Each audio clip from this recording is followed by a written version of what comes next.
Most people believe the upper class recognizes itself through wealth, through the cut of a suit, the make of a watch, the label on a bag, and yes, those signals exist, but they are surface signals, visible to everyone, interpreted by everyone, and because of that, they carry far less weight than most people assume. The truly well-positioned, the people who have grown up inside certain rooms, certain circles, certain codes, they are looking at something else entirely. Something far smaller, something most people walk right past without ever noticing. A pause before speaking, the way someone holds a glass, how a person reacts when a waiter makes a mistake. These are the signals that matter. These are the ones that cannot be faked easily because they are not performances, they are habits, and habits take years to form. Tonight we are going to decode 8 of them, 8 small gestures that move through the upper class like a private language. A single one of these, observed at a dinner party, can reveal more about a person's background than a luxury watch ever could. And the last gesture on this list, the 8th one, is arguably the most powerful social signal a human being can transmit. Pay attention to that one, especially. Before we begin, it's worth establishing one principle clearly.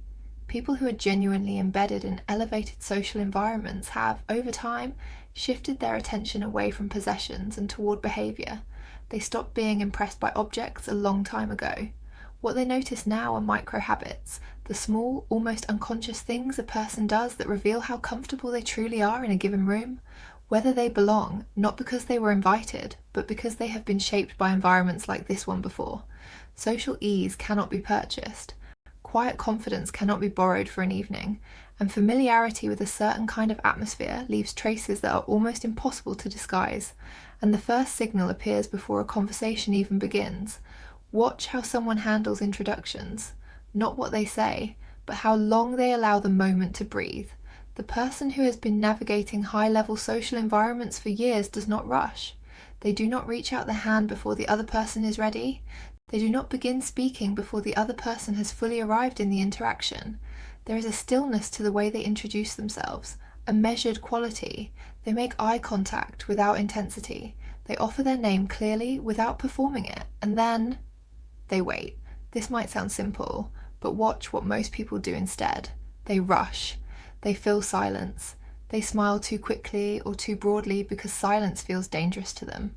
They are managing their own anxiety rather than managing the interaction, and the difference is immediately visible to anyone who has learned to look. A rushed introduction communicates insecurity. A composed one communicates that this person has stood in rooms like this before and found them entirely manageable. The second gesture moves into conversation itself, specifically into memory, not general memory, selective, personal memory. The person who truly belongs in elevated social circles remembers small details about the people they have met before, not grand facts, small ones. That someone mentioned a sister who was studying in Paris, that someone had recently changed careers, that someone expressed a particular opinion at a dinner 6 months ago. When they bring this back, quietly, naturally, without announcing that they have remembered, it does something remarkable to the person receiving it. It communicates that they were genuinely listened to, not managed, not tolerated, genuinely heard. And in environments where most interactions remain performative and transactional, the experience of being truly remembered is extraordinarily rare. It signals that during that previous encounter, this person was not thinking about themselves. They were thinking about you. The third gesture is one of the most revealing, and also one of the most consistently misunderstood. It is the way someone treats service staff. At a private dinner, at an exclusive event, in any setting where there are people whose role is to facilitate the comfort of others, watch carefully. The person who is genuinely at home in these environments treats those individuals with a specific kind of naturalness, not warmth performed for an audience, not exaggerated friendliness that is really about being seen to be kind, simply natural human interaction, a thank you that sounds like a thank you, not a small social demonstration. What you often observe in people who are newer to elevated environments or whose relationship with status is anxious rather than settled is one of two extremes. Either they barely acknowledge service staff at all because acknowledging them feels like it might collapse some invisible hierarchy, or they are demonstratively warm in a way that is slightly theatrical because being visibly generous makes them feel better about the dynamic. Both behaviours betray self-consciousness. The person who has genuinely grown up in these environments simply speaks to everyone in the room as a person in the room. No performance in either direction. The fourth gesture brings us to the dinner table and to one of the most underappreciated social skills in any room of intelligent, accomplished people, the ability to listen without competing, without waiting for a gap in order to speak, without redirecting a conversation toward a territory where you feel more dominant. Just listening, actually following a thought to its conclusion before responding to it. In a culture that rewards quick articulation and visible confidence, genuine listening has become almost counterintuitive. Most people, in social settings where they feel they need to establish themselves, are already constructing their next sentence before the current one has finished. And it shows. In the eyes, in the slight tension of the jaw, in the way their posture leans forward just a fraction too early. The person who listens without competing does none of this. They absorb, they consider, they respond to what was actually said, not to a version of it they were already prepared to engage with. And in doing so, they give the conversation a quality it almost never has, the quality of going somewhere real. Here is what most people miss about everything we have covered so far. These first four gestures, the composed introduction, the specific memory, the natural interaction with everyone in the room, the genuine quality of attention, none of them are rules that someone learned and then applied. They are not strategies. They are the residue of a particular kind of formation, of having been in enough rooms, often enough, from early enough, to have stopped being anxious about them. And that is what is really being recognised beneath the surface of each gesture. Not achievement, not wealth, not status. Security.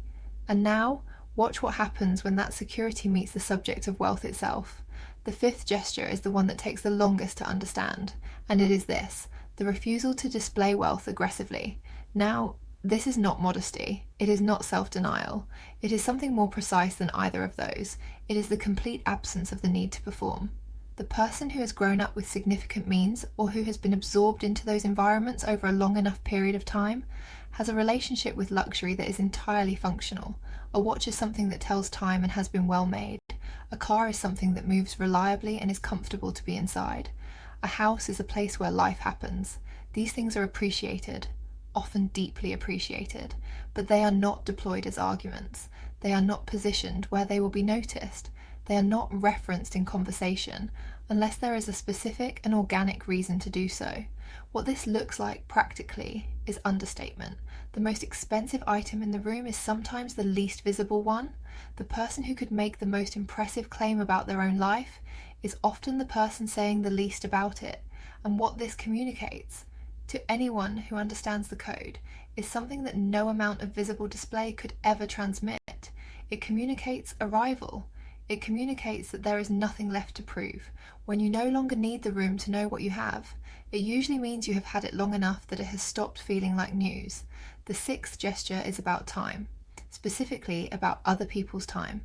The person who moves comfortably in elevated social environments treats time, both their own and everyone else's, with a seriousness that functions almost like courtesy. They are not late without acknowledgement. They do not allow interactions to run past their natural conclusion out of social inertia. They do not monopolize. They do not dawdle. When an engagement is over, it ends cleanly. This might sound like simple professionalism, and in part it is. But at a social level, it communicates something beyond efficiency. It communicates respect for the structure of other people's lives, an understanding that your presence, however welcome, has a proper duration. And it communicates self-possession, the ability to exit a room as calmly as you entered it, without needing the interaction to continue simply because it has been pleasant. The seventh gesture is perhaps the easiest to observe, because it requires disruption. Watch what happens when something goes wrong. Not a catastrophe, something small, a reservation that has been lost, a dish that arrives incorrectly, a delay that was not anticipated, a minor logistical failure in an otherwise smooth evening. These moments are extraordinarily revealing because they remove the script, and when the script disappears, what remains is character. The person who belongs in elevated social environments handles small inconveniences with a composure that is not performed but simply present. No visible irritation, no cold politeness that is really controlled anger, a readjustment, a practical response, and then a return to the natural rhythm of the evening, as if the disruption happened in a different room. And what this communicates to everyone observing, consciously or not, is that this person's sense of well-being is not dependent on external conditions performing correctly, that they carry their equilibrium with them, rather than borrowing it from the environment around them. And now, the 8th gesture, the one that contains all the others, the one that, when you see it operating in a room, makes every other signal suddenly coherent. It is the ability to make other people feel comfortable, not welcome in a formal sense, comfortable in a real one, at ease, as if whatever anxiety or self-consciousness they walked in carrying has been quietly and skillfully dissolved. This happens in different ways. Sometimes it is the small, deliberate act of including a person who has gone quiet at a dinner table. Sometimes it is the ability to move through a room and leave behind, in each brief interaction, the sense that the other person was the most interesting person in it. Sometimes it is simply the ability to be present with someone in a way that is unhurried, unjudging, and genuinely interested.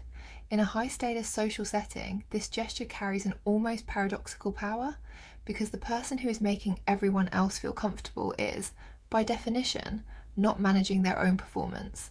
They are not thinking about how they are being perceived. They are thinking about the room. And that orientation, outward rather than inward, attentive rather than self-conscious, is the rarest thing in any gathering of people who have something to prove. When you look at all 8 of these gestures together, something becomes visible that is not visible when you examine them individually. They are not 8 separate behaviours. They are 8 expressions of the same underlying quality: security, the deep structural kind that has nothing to do with how much someone owns or how many people recognise their name, the kind that comes from having been shaped by enough experience in enough environments to have stopped being threatened by any of them. Every gesture we have examined, the unhurried introduction, the specific memory, the natural interaction with everyone in the room, the quality of attention, the absence of performance, the respect for time, the composure under disruption, the ability to make others comfortable, all of them are security, made visible. Which brings us back to where we began. The most common assumption about the upper class is that it recognises itself through wealth. And on the surface, in certain settings, there is some truth to that, but the deeper recognition, the one that happens in the first few minutes of a room before anyone has said anything of significance, runs on a different frequency entirely.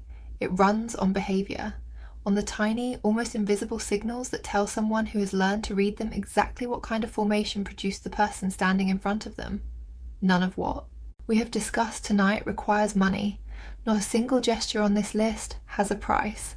They require time and experience and a certain quality of attention to yourself, to others, and to the dynamics of the rooms you move through. And perhaps the most important thing of all, the willingness to stop performing, because the people who truly belong, in the deepest sense of that word, rarely need to prove that they do. The room already knows. So now, the question is yours. Which of these 8 gestures have you noticed most clearly in the people around you? And which one surprised you? Perhaps because you recognised it in someone you had not previously thought to look at that way. Leave your answer below, and if you want to keep exploring the hidden structures that shape how people move through the world, subscribe.